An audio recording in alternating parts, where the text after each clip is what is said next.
টাকা ছাপিয়ে দেওয়ার পরও ঘুরে দাঁড়াতে ব্যর্থ একীভূত হচ্ছে এক্সিম সহ 5 ব্যাংক। সরকারের কাছে 20,000 কোটি টাকা চায় কেন্দ্রীয় ব্যাংক, কার্যক্রম বন্ধের পক্ষে বিশ্লেষক। আমদানি শুল্ক বাড়ানোয় বেনাপোল বন্দর দিয়ে ভারত থেকে মাছ আমদানি বন্ধ, বিপাকে শ্রমিকরা। দিনে কোটি টাকা রাজস্ব হারাচ্ছে সরকার, কথা বলতে নারাজ কাস্টমস কর্তৃপক্ষ। সবজি বিক্রির রসিদ দেন না পাইকাররা, সুযোগ কাজে লাগিয়ে খুচরা ব্যবসায়ীরা দাম বাড়ান কয়েক গুণ। মধ্যরাতে কারওয়ান বাজারে ভোক্তার অভিযান, 2 ব্যবসায়ীকে জরিমানা। আরএনপিএল তাপবিদ্যুৎ কেন্দ্রের 2টি ইউনিট প্রস্তুত থাকলেও সচল 1টি। কয়লা সরবরাহ চুক্তি না হওয়ার কারণ, পুরোদমে চালু হলে পূরণ হবে চাহিদার 10 ভাগ। এবং যুক্তরাষ্ট্রের ডাকযোগে পার্সেল আদান প্রদান সাময়িকভাবে স্থগিত ভারতের, মার্কিন শুল্ক আরোপের পরই পদক্ষেপ, আলোচনার পর শিগগিরই চালুর আশা।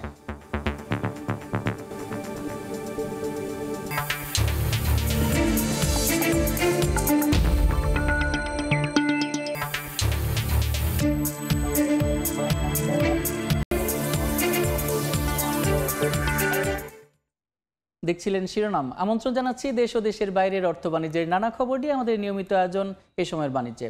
আপনাদের সঙ্গে আছি আমি সাদিক হাসান ইমন। টাকা ছাপিয়ে দেওয়ার পরও ঘুরে দাঁড়াতে না পারায় একীভূত করা হচ্ছে এক্সিম সহ দেশের 5 ব্যাংক। এজন্য দরকারি 35,000 কোটি টাকার মধ্যে 20,000 কোটি টাকাই সরকারের কাছে চায় বাংলাদেশ ব্যাংক। বাকি অর্থের জন্য IMF, বিশ্ব ব্যাংকের দ্বারস্থ হবে আর্থিক খাত নিয়ন্ত্রণ সংস্থাটি। শুধু এই 5 ব্যাংক নয়, নিবিড় পর্যবেক্ষণে থাকা অন্যগুলোর ব্যাপারেও বিশেষ সিদ্ধান্ত নিতে চায় অর্থ মন্ত্রণালয়। তবে একীভূতকরণের পরিবর্তে ঘুরে দাঁড়াতে না পারা ব্যাংকের কার্যক্রম বন্ধ করে দেওয়ার পক্ষে খাত বিশ্লেষকরা। সাইফুল ইসলামের রিপোর্ট।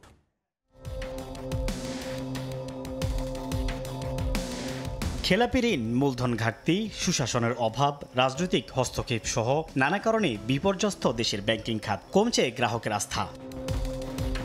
অবস্থার উত্তরণে কয়েক মাস আগে প্রায় 27,000 কোটি টাকা ছাপিয়ে দেওয়া হয় এক্সিম, ফার্স্ট সিকিউরিটি, ইউনিয়ন সহ দুর্বল 5 বেসরকারি ব্যাংকে। তাতেও ঘুরে দাঁড়াতে না পারায় এবার একীভূত করতে যাচ্ছে কেন্দ্রীয় ব্যাংক। এজন্য দরকার হতে পারে 35,000 কোটি টাকা, যার মধ্যে 20,000 কোটি টাকাই সরকারের কাছে চাইবে বাংলাদেশ ব্যাংক। বাকি অর্থ চাওয়া হবে আমানত বীমা তহবিল সহ IMF, বিশ্ব ব্যাংকের কাছে। ডিপোজিট ইন্স্যুরেন্সে যেহেতু অনেক টাকা আছে, সরকার চাইলে সেইগুলো বাংলাদেশ ব্যাংকের বিবেচনায় যদি ওখান থেকে কিছু কম্পেনসেট দরকার হয়, তাহলে সেখান থেকেও তারা এই টাকা কিছু ট্রান্সফার করে নিতে পারে। একীভূত করার আগেই এসব ব্যাংকের সব শেয়ার শূন্য করার পাশাপাশি ফেরত দেওয়া হবে ক্ষুদ্র আমানত। A, B আর C ব্যাংক মার্চ করছে, সাধারণ মানুষের কাছে ABCর শেয়ার রয়েছে। এখন 3টা কোম্পানির শেয়ারের অভিহিত মূল্য সেম, কিন্তু বাজার মূল্য তো সেম না। তখন বাজার মূল্যকে ওয়েটেড অ্যাভারেজ দিয়ে সেম আনা হবে। এদিকে বিশেষ নজরে রাখা আরও কয়েকটি ব্যাংকের ব্যাপারেও বিশেষ ভাবনার কথা জানিয়েছেন অর্থ উপদেষ্টা। ডিপোজিটের টাকা কোনোভাবে যাতে না হবে সেই দৃষ্টি নিয়ে মার্জার করবে, আর মার্জার করবে এইভাবে যে যাতে মার্জার করবে ওটা কিন্তু একটা ভায়াবল ব্যাংক হয়।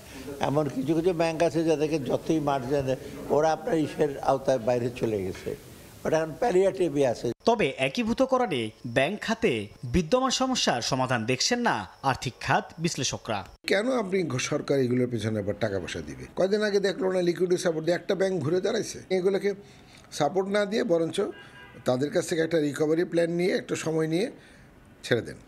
এর মধ্যে ঘুরে দাঁড়াতে পারলে পারবা, নাহলে ইউ মাস্ট কুইট। বাংলাদেশ ব্যাংকের তথ্য, গেল বছরের সেপ্টেম্বর থেকে চলতি বছরের মে পর্যন্ত দুর্বল 5 ব্যাংকের আমানত কমেছে 22,060 কোটি টাকা। সুদসহ ঋণ গ্রহীতার কাছে মোট বকেয়া ঋণ বেড়ে দাঁড়িয়েছে 3,855 কোটি টাকা। এ সময় খেলাপি ঋণ দাঁড়িয়েছে প্রায় 1,47,000 কোটি টাকা, যা মোট দেয়া ঋণের প্রায় 77%।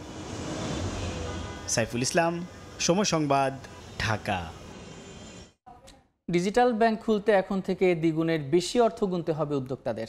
লাইসেন্স পেতে ন্যূনতম 300 কোটি টাকা পরিশোধিত মূলধন নির্ধারণ করেছে বাংলাদেশ ব্যাংক। রোববার এ সংক্রান্ত একটি প্রজ্ঞাপন জারি করা হয়েছে। নতুন করে ডিজিটাল ব্যাংকিং অনুমোদন দেওয়ার পরিকল্পনার অংশ হিসেবে মূলধনের এই ন্যূনতম সীমা নির্ধারণ করেছে বাংলাদেশ ব্যাংক। 2023-এর নীতিমালা অনুযায়ী আগে এই অঙ্ক ছিল 125 কোটি টাকা। নতুন প্রতিষ্ঠানগুলোকে 1991 সালের ডিজিটাল কোম্পানি আইনের আওতায় লাইসেন্স দেওয়া হবে।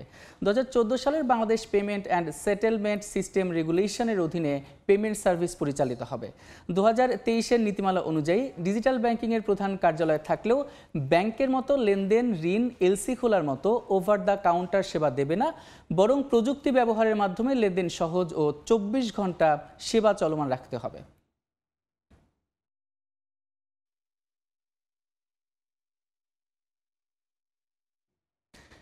ব্যাংকিং সেবা একীভূত করার বিস্তারিত নিয়ে আলোচনার জন্য আমাদের সঙ্গে ভার্চুয়ালি যুক্ত হচ্ছেন কোম্পানি আইন ও অর্থনীতি বিশ্লেষক ব্যারিস্টার AM মাসুম। জনাব মাসুম, এই সময়ের বাণিজ্যে আপনাকে স্বাগত। আপনাকে ধন্যবাদ। এই যে কিছুদিন আগে 27 কোটি টাকা দেওয়া হয়েছিল বিভিন্ন ব্যাংকে, 27,000 কোটি টাকা দেওয়া হয়েছিল বিভিন্ন ব্যাংকে, কিন্তু তারপরেও তারা কেন ঘুরে দাঁড়াতে পারলো না, এ বিষয়ে আপনার কাছে জানতে চাই। আসলে ধরেন আমাদের যে নাম্বার অফ ব্যাংকস ছিল অ্যারাউন্ড 61 ব্যাংকস, এত ব্যাংক আমাদের দরকার ছিল না। এবং তারপরে যেটা হয়েছে যে ওভারঅল আমরা দেখেছি যে ব্যাংকিং সেক্টরে একটা একেবারে বলতে পারেন যে লুট হয়েছে, এবং স্পেশালি কয়েকটা ব্যাংক যেটার non performing loan huge amount, এবং সেইটা কন্টিনিউ করাটা খুব ডিফিকাল্ট হয়ে যাচ্ছিল। এবং সেটার জন্য আপনি দেখেছেন স্পেশালি 5টা ব্যাংকে যেটা টাকা প্রিন্ট করে দিয়েছিল, আপনি দেখেছেন বাংলাদেশ ব্যাংক সেটা হলো প্রায় 27,000 crore টাকা।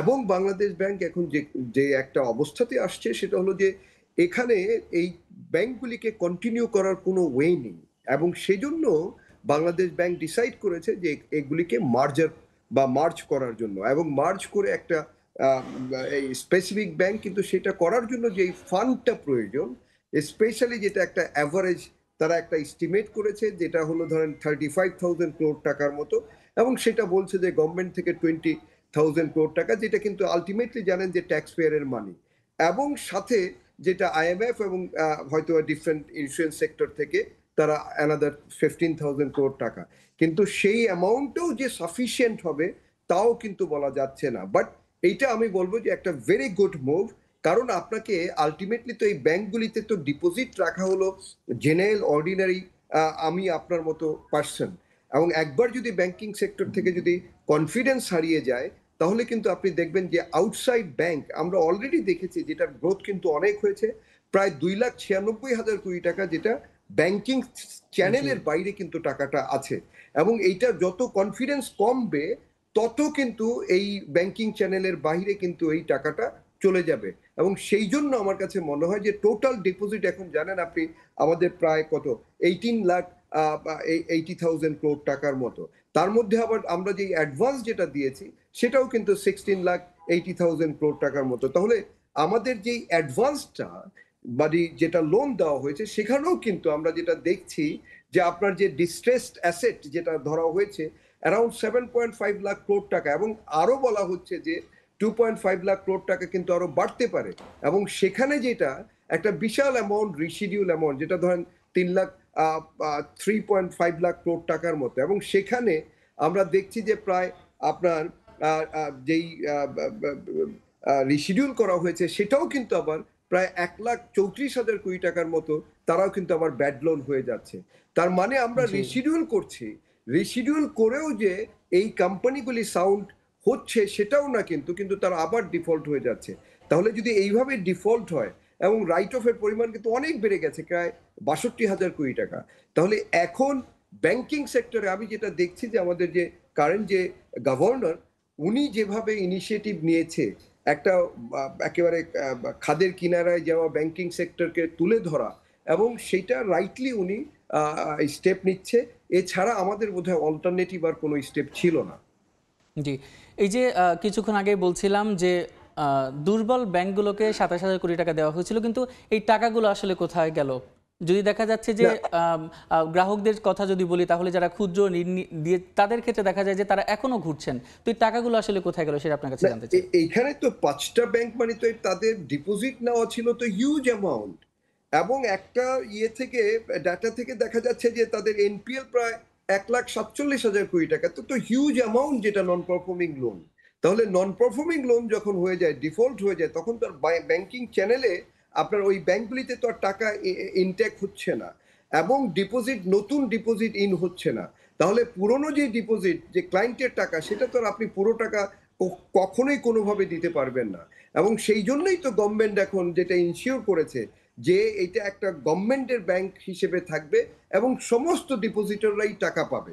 এবং এখানে যারা বড় ডিপোজিটর তাদেরকে ইনশিওর করা হয়েছে যে সাথে সাথে না দিতে পারলেও আপনার একটা সময়ের পরে দিবে, but in the mean time তারা ট্রেজারি বিল বা ইকুইটি পার্টনার হিসেবে থাকতে পারে।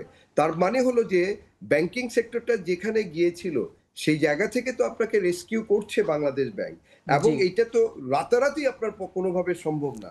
এবং আপনি দেখেছেন যে নতুন ব্যাংক কোম্পানিজ অ্যাক্ট যেটা অ্যামেন্ডমেন্ট করছে, আগে আপনি দেখেছেন যে অনেকবার অ্যামেন্ডমেন্ট করেছে এবং প্রত্যেকটা অ্যামেন্ডমেন্টেই আপনি দেখেছেন যে কিভাবে লুট করা যায় সেইটার একটা ওয়ে আউট করে দেওয়া। যেমন আগে আপনার একটা ফ্যামিলি থেকে 4 জন মেম্বার পর্যন্ত ছিল, পরে এটা 23-এ এসে আবার অ্যামেন্ডমেন্ট করে 3 জন করলো, এখন আবার বাংলাদেশ ব্যাংক বলছে না 2 জন। এবং একজন ডাইরেক্টর টেনিওর যেমন 12 ইয়ার্স করেছিল, যেটাকে এখন বলছে না এটাকে 6 ইয়ার্সের উপরে করা যাবে না। তার মানে হলো যে এই যে ব্যাংকিং কোম্পানি অ্যাক্ট যেটা অ্যামেন্ডমেন্ট করছে, এবং আপনি দেখেছেন যে রেজলিউশন অ্যাক্ট করা হয়েছে যেটাতে ফোর্স মার্জার, এবং সেইটা কিন্তু সমস্ত কিছুই এই ব্যাংকিং সেক্টরকে একটি রাইট ট্র্যাকে আনার জন্য করা হচ্ছে। জি, আপনার কাছে একটা প্রশ্ন রাখতে চাই যে এই যে যারা সরকার তো গ্রাহককে টাকা দিচ্ছে, কিন্তু যারা টাকা লুট করে নিয়ে গেল তাদের জন্য দৃষ্টান্তমূলক কী ধরনের শাস্তির ব্যবস্থা করা হলো? আরেকটা ব্যাপার হচ্ছে এই যে 35,000 কোটি টাকা যে আবার বিভিন্ন ব্যাংকে দেওয়া হচ্ছে, তার ফলে তারা আবারও দুর্বল ব্যাংকে পরিণত হবে কিনা আপনার কাছে জানো? সেইটাকে মেক শিওর করতে হবে যে অ্যাকাউন্টেবিলিটি। আগে যেমন আমাদের বাংলাদেশ ব্যাংকের অথরিটি নিয়ে ডাউট ছিল, এবং আপনি জানেন যে ওয়ার্ল্ড ওয়াইড যে র্যাঙ্কিং সেখানে প্রায় ডি মাইনাস ছিল, আমাদের বাংলাদেশ ব্যাংকের গভর্নরকে করা হয়েছিল। তাহলে বাংলাদেশ ব্যাংক যে অটোনমিটা সেইটাই যে নতুন আইন করে সেটা তারা করছে, এবং ইন্ডিপেন্ডেন্ট ডাইরেক্টর সেখানে অ্যাপয়েন্টমেন্ট, এবং এইটাকে আরও কিভাবে স্ট্রং করা যায় সেটা করছে। এবং সাথে সাথে যারা অলরেডি টাকা নিয়েছে তাদের পিছনে এই বাংলাদেশ ব্যাংক কিন্তু বিভিন্ন ব্যাংকে স্ট্রং ডাইরেকশন দেওয়া আছে যে যেভাবে হোক তাদের এগেনস্টে মামলা ফাইল করা, আর যেগুলি মানি লন্ডারিং করেছে সেখানে কিন্তু ইন্টারন্যাশনাল ল ফার্ম অ্যাপয়েন্ট করছে, এবং অন্যান্য বিভিন্নভাবে তাদের এগেনস্টে কিন্তু প্রেশার ক্রিয়েট করছে। এবং ফিউচারে যাতে এই ধরনের কিছু না ঘটে সেই জন্য তারা কিন্তু অ্যাকাউন্টেবিলিটি বাড়ানোর জন্য একেবারে বাংলাদেশ ব্যাংককে অটোনমি দিচ্ছে, সাথে সাথে ব্যাংক কোম্পানিজ অ্যাক্টের নতুন যে অ্যামেন্ডমেন্ট করছে, এবং প্রত্যেকটা ব্যাংককে কিন্তু প্রচুর স্ট্রং তাদের ডাইরেকশন দেওয়া আছে যে নেক্সট এগুলি কিন্তু কোনোভাবে যেন তছরূপ না করা যায়। স্পেশালি যেটা করতে হবে যে টাইম টু টাইম যে বাংলাদেশ ব্যাংকের যে আপনার যে স্ক্রুটিনি করাটা সেইটা রেগুলার বেসিস। এবং আপনার জানেন যে আপনার যে অডিট করা হয়, একটা বাংলাদেশ ব্যাংক থেকে অডিট করা হয়, একটা সেই ব্যাংকের স্পেসিফিক ব্যাংকের ইন্টারনাল এবং এক্সটার্নাল অডিট। জি, আপনার কাছে সর্বশেষ একটি প্রশ্ন রয়েছে। ভালোভাবে জি জনাব মাসুম, আপনার কাছে সর্বশেষ একটি প্রশ্ন রয়েছে যে কিছু কিছু ব্যাংক কিন্তু এখনো ঝুঁকিতে রয়েছে, তো সেই ব্যাংকের প্রতি বিশেষ নজরদারি দিতে বলেছেন উপদেষ্টা। তো এই ব্যাপারে আসলে কি ধরনের নজরদারি কিভাবে বাড়ানো যায়, কি ধরনের পদক্ষেপ নেওয়া যায় বলে আপনি মনে করেন? আমার কাছে মনে হয় যে আপনি জানেন যে আমাদের যে একজন ফাইন্যান্স মিনিস্টার বলেছিল যে আমাদের যে ইকোনমি 450 বিলিয়ন ইকোনমি সাইজ, এটার জন্য ম্যাক্সিমাম 20 ব্যাংকের বেশি প্রয়োজন নেই। তাহলে মানে হলো যে আমার মনে হয় যে আমাদের যেহেতু অনেক ব্যাংক, এটা গ্রাজুয়ালি যত সম্ভব তাড়াতাড়ি এগুলি মার্জ করে, আমাদের ইকোনমিতে এত নাম্বার অফ ব্যাংকস দরকার নেই, সেটা মার্জ করে এটা নাম্বারটাকে কমাতে হবে।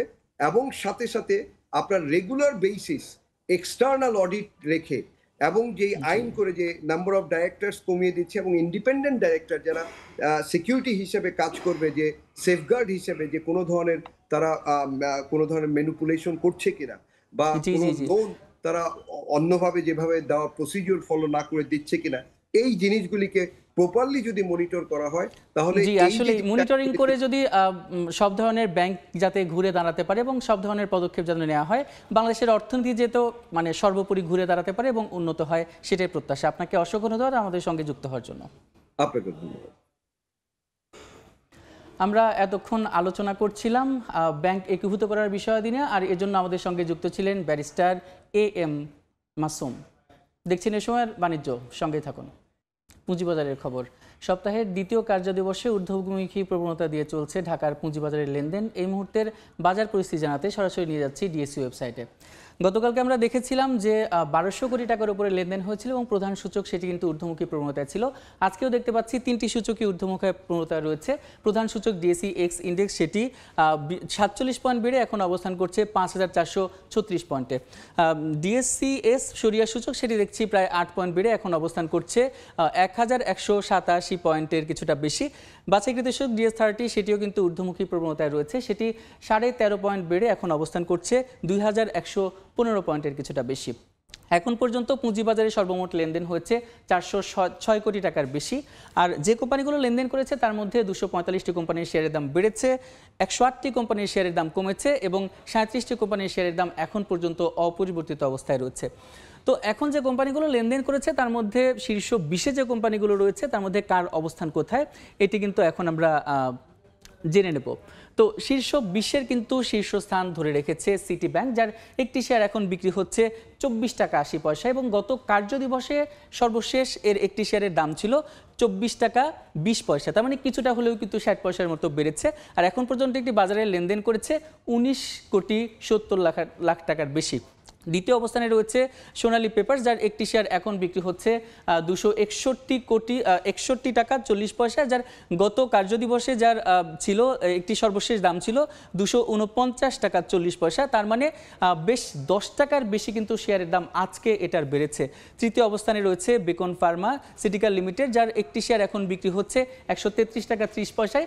গত কার্যদিবসের থেকে কিন্তু প্রায় এটি 7 টাকা পর্যন্ত শেয়ারের দাম বেড়েছে। তারপরে রয়েছে বিচ হ্যাচারি, যার একটি শেয়ার এখন বিক্রি হচ্ছে 56 টাকা, এটি কিন্তু গতকালকের থেকে 80 পয়সায় নিচে বিক্রি হচ্ছে। তারপরে রয়েছে মালিক স্পিনিং, যার একটি শেয়ার গতকালকের থেকে কিন্তু 3 পয়সা বেড়ে এখন অবস্থান করছে 30 পয়সা বেড়ে এখন অবস্থান করছে 33 টাকা 80 পয়সায়। তো পুঁজিবাজারে যেটা দেখতে পাচ্ছি এখন পর্যন্ত কিন্তু ঊর্ধ্বমুখী প্রবণতায় রয়েছে, তার মানে একটা আশাব্যঞ্জক কিন্তু রয়েছে এখন পর্যন্ত বিনিয়োগকারীদের জন্য। তো ঢাকা স্টক এক্সচেঞ্জের ওয়েবসাইট থেকে এই ছিল আমার কাছে লেটেস্ট আপডেট। অ্যালটেক অ্যালুমিনিয়াম, গড়ে উঠছে আগামী শহর। কয়লার সংকটে চালু করা যাচ্ছে না 1320 মেগাওয়াট সক্ষমতার পটুয়াখালীর আরএনপিএল তাপবিদ্যুৎ কেন্দ্রের 2টি ইউনিট। বর্তমানে সচল থাকা একমাত্র ইউনিট থেকে জাতীয় গ্রিডে যাচ্ছে 660 মেগাওয়াট বিদ্যুৎ। এমন পরিস্থিতির জন্য দীর্ঘমেয়াদী কয়লা সরবরাহ চুক্তি না থাকাকে দায়ী করছেন সংশ্লিষ্টরা। কর্তৃপক্ষের দাবি, পূর্ণ সক্ষমতায় চালু হলে দেশের বিদ্যুৎ চাহিদার 10 ভাগ পূরণ করবে এই কেন্দ্র। বিস্তারিত জানাচ্ছেন শিকদার জাবির হোসেন, ক্যামেরায় ছিলেন তৌকিব পেদা। রাষ্ট্রায়ত্ত আরপিসিএল ও চীনের নরিনকো ইন্টারন্যাশনালের যৌথ উদ্যোগে নির্মিত পটুয়াখালীর আরএনপিএল তাপবিদ্যুৎ কেন্দ্র ইতিমধ্যেই জাতীয় গ্রিডে বিদ্যুৎ সরবরাহ শুরু করেছে। চলতি বছরের 19 জানুয়ারি প্রথম ইউনিট থেকে 660 মেগাওয়াট বিদ্যুৎ জাতীয় গ্রিডে যুক্ত হয়। এরপর 9 এপ্রিল দ্বিতীয় ইউনিটও সংযুক্ত হয়। বর্তমানে একটি ইউনিট উৎপাদন চালু রেখেছে। আমাদের বিদ্যুৎ কেন্দ্রটি কমার্শিয়াল অপারেশন ডেট বা বাণিজ্যিকভাবে বিদ্যুৎ উৎপাদনের তারিখ ঘোষণার অপেক্ষায় আছি। এছাড়া সম্পূর্ণ রকমের সব ধরনের টেস্টিং কমিশনিং শেষ করে 2টা ইউনিটে বিদ্যুৎ তৈরিতে পূর্ণ মাত্রায় সক্ষম এবং বর্তমানে একটি ইউনিট থেকে আমরা বিদ্যুৎ জাতীয় গ্রিডে সরবরাহ করছি। কেন্দ্রটির মোট উৎপাদন ক্ষমতায় 1320 মেগাওয়াট হলেও দীর্ঘমেয়াদী কয়লা সরবরাহ চুক্তি না হওয়ায় সীমিত মাত্রায় পরিচালিত হচ্ছে। 3 দফা আন্তর্জাতিক টেন্ডার আহ্বান করেও কার্যকর সরবরাহকারী চূড়ান্ত করা যায়নি। সবশেষ সিঙ্গাপুর ভিত্তিক একটি কোম্পানির প্রস্তাব ব্যয়বহুল হওয়ায় তাও বাতিল করা হয়। তবে কর্তৃপক্ষ জানিয়েছে 1.5 লাখ মেট্রিক টন কয়লা মজুদ রয়েছে। এছাড়া আরও কিছু কয়লা আসছে জাহাজে। এতে আপাতত উৎপাদন সচল রাখা সম্ভব হবে। আমাদের এই বিদ্যুৎ কেন্দ্রের gross capacity 1320 megawatt, net capacity 1244 megawatt এবং এটি বাংলাদেশের সর্বমোট বিদ্যুৎ চাহিদার 8 থেকে 10% বিদ্যুৎ সরবরাহ করতে সক্ষম। বর্তমানে প্রয়োজনীয় বিদ্যুৎ উৎপাদনের জন্য আমাদের এখানে 1.5 লক্ষ টনের অধিক কয়লা মজুদ আছে এবং আমাদের কয়লার শিপমেন্টগুলি এখনো চলমান আছে।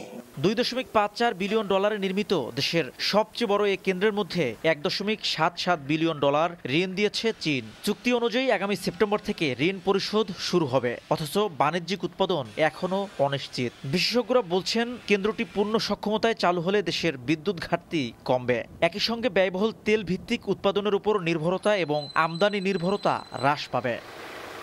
বর্তমানে দেশে গ্রিড ভিত্তিক বিদ্যুৎ কেন্দ্রের উৎপাদন সক্ষমতা 27,740 মেগাওয়াট। এর মধ্যে কয়লা ভিত্তিক বিদ্যুৎ কেন্দ্রের উৎপাদন সক্ষমতা 5,683 মেগাওয়াট। আর নতুন এই বিদ্যুৎ কেন্দ্রটির উৎপাদন সক্ষমতা যুক্ত করলে দেশে নির্মিত কয়লা ভিত্তিক বিদ্যুৎ কেন্দ্রের উৎপাদন সক্ষমতা দাঁড়াবে 7,000 মেগাওয়াটে। শিকদার জাবির হোসেন, সময় সংবাদ, পটুয়াখালী। দেখছেন এই সময়ের বাণিজ্য। পাইকারি পর্যায়ে রসিদ ব্যবহার করেন না ব্যবসায়ীরা, যার সুযোগে খুচরা বাজারে সবজির দাম বেড়ে যায় কয়েক গুণ। রোববার মধ্যরাতে রাজধানীর কারওয়ান বাজারে অভিযান চালিয়ে একথা জানান ভোক্তা অধিকার সংরক্ষণ অধিদপ্তর। এ সময় রসিদ না থাকায় 2 ব্যবসায়ীকে করা হয় জরিমানা। পাইকারিতে সবজির দাম নাগালে থাকলেও খুচরায় আকাশ ছোঁয়া। নিত্যপণ্যের বাজারের এমন পরিস্থিতিতে ভোক্তাকে স্বস্তি দিতে রোববার গভীর রাতে অভিযানে নামে ভোক্তা অধিকার সংরক্ষণ অধিদপ্তর। রাজধানীর কারওয়ান বাজারে প্রতি কেজি বেগুন সর্বোচ্চ 34 টাকায় বিক্রি করছেন আড়তদাররা, তবে দিচ্ছেন না কোনো রসিদ। পাইকারিতে যা ঠেকেছে 120 টাকা পর্যন্ত। দামের এমন অস্বাভাবিক তারতম্যে রসিদ না দেওয়ার অভিযোগে এক আড়তদারকে 5,000 টাকা জরিমানা করে ভোক্তা অধিকার। আমার অপরাধ দেখি না হলো এই কারণে, কারণ হলো আমাদের পাকা ক্যাশ মেমো আছে, শুধু কার্ভেন কপি নেই। এই কারণে স্যার আমাকে 5,000 জরিমানা করছে। এদিকে ট্রেড লাইসেন্স ছাড়াই 2 দশকের বেশি সময় ধরে ব্যবসা করে আসছেন এক ব্যবসায়ী, তাকেও দেয়া হয় অর্থদণ্ড। কাঁচামালের ব্যবসা ট্রেড লাইসেন্স অধিকাংশ লোকেরই নেই, তারা অনভিজ্ঞ, এরা এই বিষয়ে জানা নেই, তারা ট্রেড লাইসেন্স করে নেই। ভোক্তার কর্মকর্তা বলেন, নির্ভরযোগ্য রসিদ ব্যবহার না করার সুযোগ নিচ্ছেন খুচরা ব্যবসায়ীরা, পণ্য বিক্রি করছেন মন গড়া দামে। আড়তদাররা পাকা ক্যাশ মেমো দিচ্ছেন না খুচরা বিক্রেতার কাছে। পাকা ক্যাশ মেমো না দেওয়ার কারণে খুচরা বিক্রেতা ইচ্ছেমতো দাম বাড়িয়ে দিচ্ছেন, এবং তাদের কাছে যখন আমরা দিনে যাচ্ছি মনিটরিংয়ে, ওনারা বলছেন যে বিভিন্ন রেট, অর্থাৎ সর্বোচ্চ রেটে তারা কিনেছেন। রসিদের স্বচ্ছতা নিশ্চিত করতে পারলে খুচরা ব্যবসায়ীদের নিয়ন্ত্রণ করা সম্ভব হবে বলে মনে করেন ভোক্তার এই কর্মকর্তা। বিক্রেতার কাছে, আড়তদারের কাছ থেকে পাকা ক্যাশ মেমো চেয়ে নেবেন। আসিফ মোহাম্মদ সিয়াম, সময় সংবাদ, ঢাকা।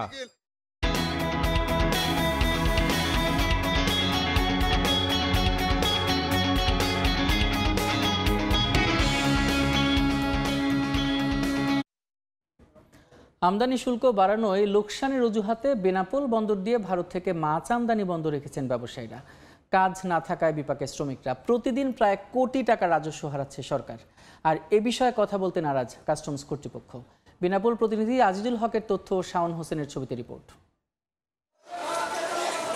বেনাপোল বন্দর দিয়ে ভারত থেকে আমদানি হওয়া খাদ্যপণ্যের মধ্যে অন্যতম সামুদ্রিক ও মিঠা পানির মাছ। মাছ আমদানি থেকে প্রতিদিন গড়ে 1 কোটি টাকা রাজস্ব পায় সরকার। ব্যবসায়ীদের অভিযোগ, সম্প্রতি সামুদ্রিক মাছ আমদানিতে শুল্ক 50 সেন্ট থেকে বাড়িয়ে 75 সেন্ট করেছে কাস্টমস কর্তৃপক্ষ। এতে মিঠা পানির মাছ কেজি প্রতি আমদানি শুল্ক 76 টাকা। সামুদ্রিক মাছ আমদানিতে প্রতি কেজিতে শুল্ক দিতে হচ্ছে 46 টাকা। এছাড়াও পণ্যবাহী ট্রাকের চাকা অনুপাতেও শুল্ক নেওয়া হয়। এতে লোকসানে পড়ে মাছ আমদানি বন্ধ রেখেছেন আমদানিকারকরা। স্ল্যাব সিস্টেম চালু হওয়াতে পর্যাপ্ত পরিমাণ মাছ আমদানি হচ্ছে না, যার জন্য সরকার রাজস্ব হারাচ্ছে, আমদানিও আমরা কম পাচ্ছি। যে সকল পণ্য আমদানি হয় আমাদের বেনাপোল স্থলবন্দরে কাস্টমসে আমাদের কোনো ল্যাব নাই। পণ্যগুলো খুলনা থেকে পরীক্ষণ করিয়ে আনি, যার কারণে আমাদের অনেক খরচ বাড়ে, প্লাস সময় লাগে। এর জন্য আমরা ব্যবসায়িক দিক থেকে ক্ষতিগ্রস্ত হচ্ছি। মাছ আমদানি বন্ধ থাকায় কাজ নেই শ্রমিকদের। বন্দরে কাজ কাম নেই, মাছ হচ্ছিল তা কাল থেকে বন্ধ হয়ে গেছে, তাই এখন আমরা চলবো কিভাবে? ইন্ডিয়া থেকে মাছ আসছে না বিধায় আজ 2 দিন আমরা মাছ লোড করতে পারতেছি না। সার্বিক বিষয় নিয়ে ক্যামেরায় কথা বলতে রাজি হয়নি কাস্টমস কর্তৃপক্ষ। সময় সংবাদ, বেনাপোল। সরকার নতুন করে পেঁয়াজের আইপি না দেয়ায় হিলি স্থলবন্দরে বেড়েছে পেঁয়াজের দাম।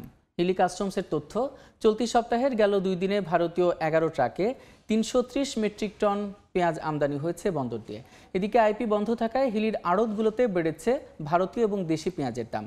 হিলির আড়তগুলোতে দেশি পেঁয়াজ কেজিতে 10 টাকা বেড়ে বিক্রি হচ্ছে 70 টাকায়। তবে সরকার পেঁয়াজ আমদানির আইপি চালু করলে দাম কমে যাবে বলে জানান ব্যবসায়ীরা। এদিকে হঠাৎ পেঁয়াজের দাম বৃদ্ধি পাওয়ায় বিপাকে পড়েছেন পেঁয়াজ কিনতে আসা পাইকার সহ সাধারণ ক্রেতারা।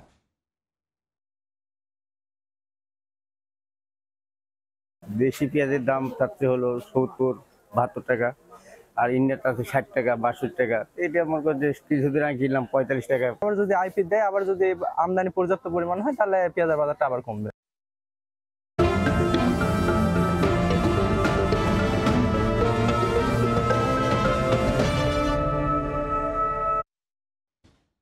এবার ফলন কম হলেও ভালো দামে খুশি ঝালকাঠির পেয়ারা চাষিরা।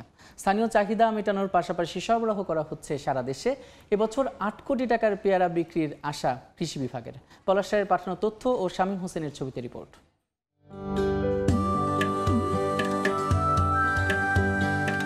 ভরা মৌসুমে খালে আর কুলে চলছে ঝালকাঠির পেয়ারা বেচাকেনা। ব্যস্ত সময় পার করছেন ঝালকাঠি জেলা সদরের ভীমরুলি, শতদলকাঠি, জগদীশপুর ও আতাসহ 15টি গ্রামের উদ্যোক্তারা।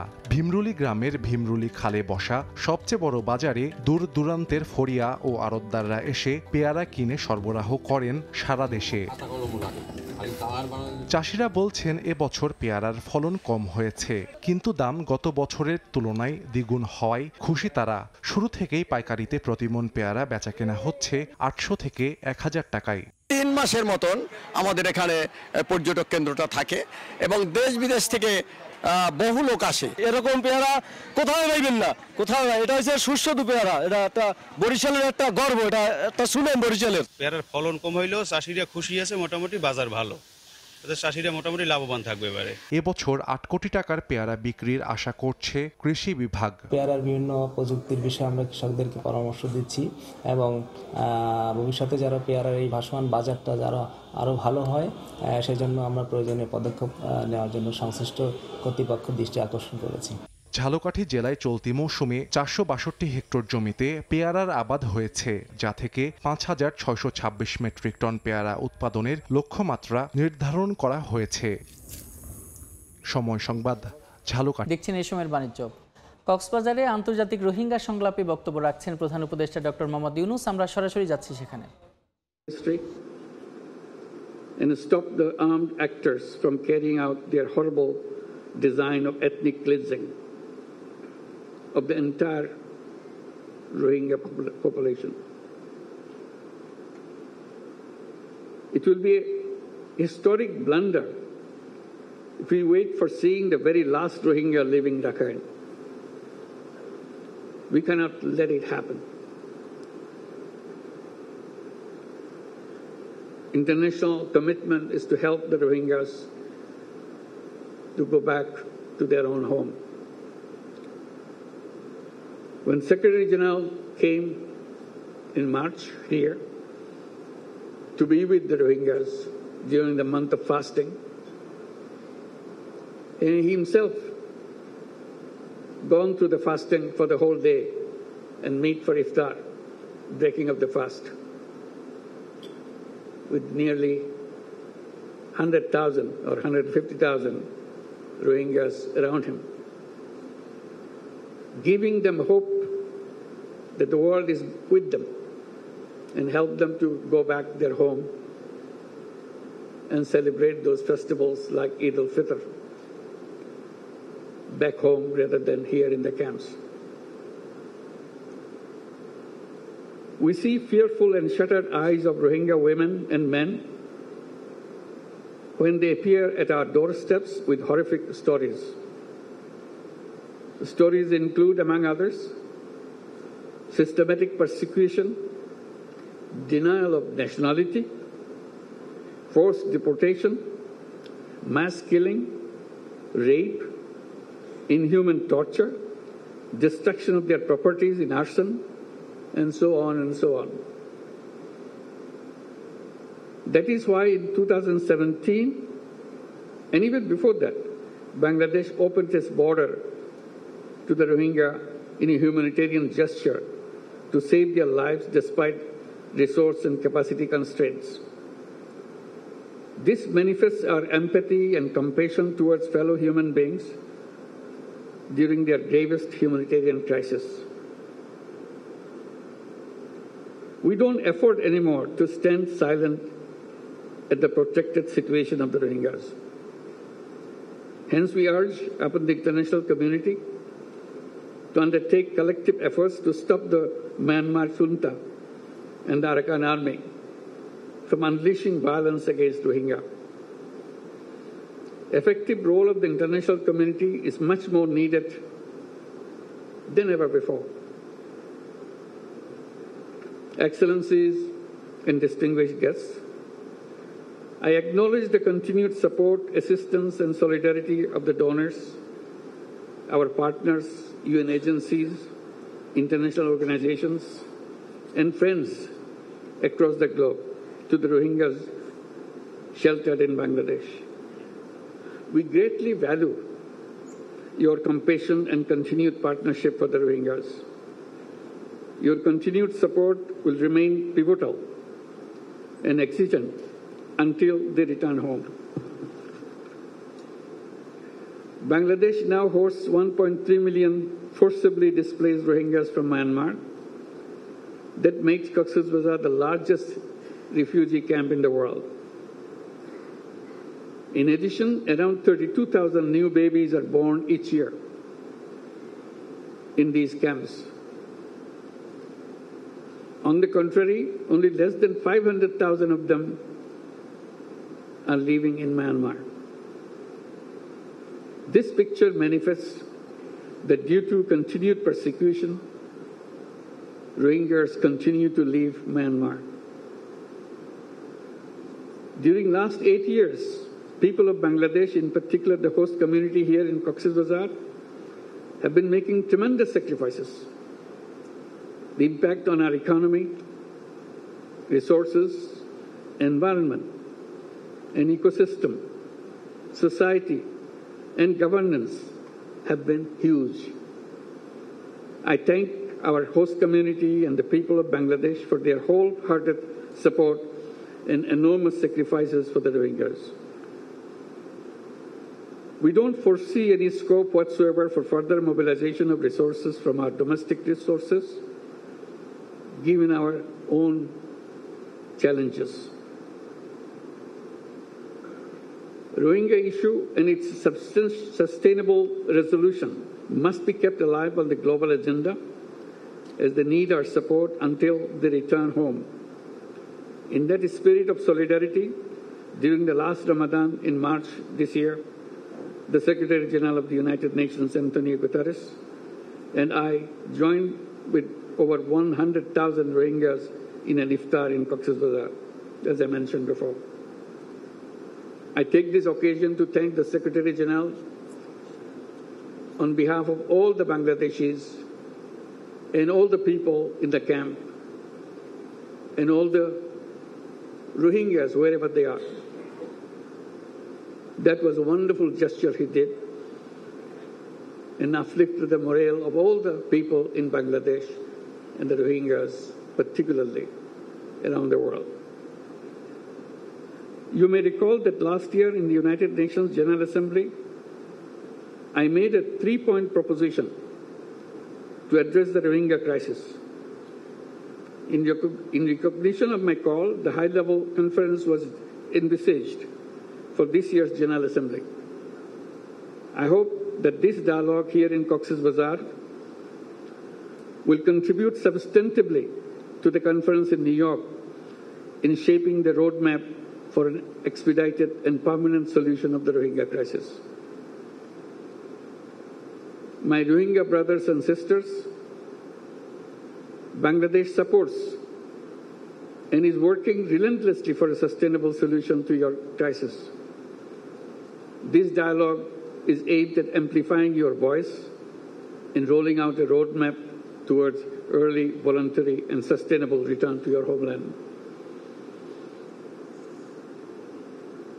Distinguished participants, it is not only the responsibility of Bangladesh, but also of the international community to share the burden of the Rohingya crisis, to reflect on the possible solutions, and to play an active role in implementing them. কক্সবাজারে আন্তর্জাতিক রোহিঙ্গা সংলাপে বক্তব্য রাখছেন প্রধান উপদেষ্টা। যুক্ত ছিলাম সেখানে। দেখছেন এই সময়ের বাণিজ্য, সঙ্গে থাকুন। আনুষ্ঠানিকভাবে উদ্বোধন হলো 10ম global student entrepreneur awards GSCA Bangladesh 2025-26। রোববার শিক্ষার্থী উদ্যোক্তাদের জন্য বিশ্বের শীর্ষ প্রতিযোগিতা হিসেবে স্বীকৃত এই আয়োজনের উদ্বোধন করা হয়। এই উপলক্ষে রাজধানীর একটি হোটেলে নতুন সিজনের ঘোষণা দেওয়া হয়। উদ্বোধন করেন মুস্তফা কামরুস সোবহান, GSEA বাংলাদেশের চেয়ারম্যান এবং ড্রাগন গ্রুপের ম্যানেজিং ডিরেক্টর মুস্তফা কামরুস সোবহান। 2016 সালে বাংলাদেশে যাত্রা শুরু করার পর থেকে GSEA প্রতি বছর বিশ্ববিদ্যালয় এবং কলেজের শিক্ষার্থী উদ্যোক্তাদের স্বীকৃতি দিয়ে আসছে।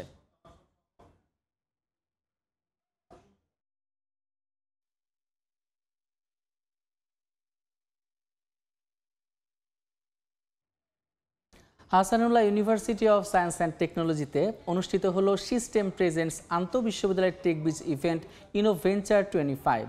বিশ্ববিদ্যালয়ের তেজগাঁও ক্যাম্পাসে এই প্রতিযোগিতায় মোট 7টি সেগমেন্ট অনুষ্ঠিত হয়, যার মধ্যে ছিল Technocad, circuit quest, debug Druino, CAD craze, Innobiz, prompt craft এবং পোস্টার পেজ, যেখানে বিভিন্ন বিভাগের শিক্ষার্থীরা অংশগ্রহণ করেন। ভবিষ্যতে এ ধরনের আয়োজন অব্যাহত রাখার আহ্বান জানান বিশ্ববিদ্যালয়ের উপাচার্য অধ্যাপক ডক্টর মোহাম্মদ আশরাফুল হক। এ আয়োজনে মিডিয়া পার্টনার্স ছিল সময় মিডিয়া লিমিটেড।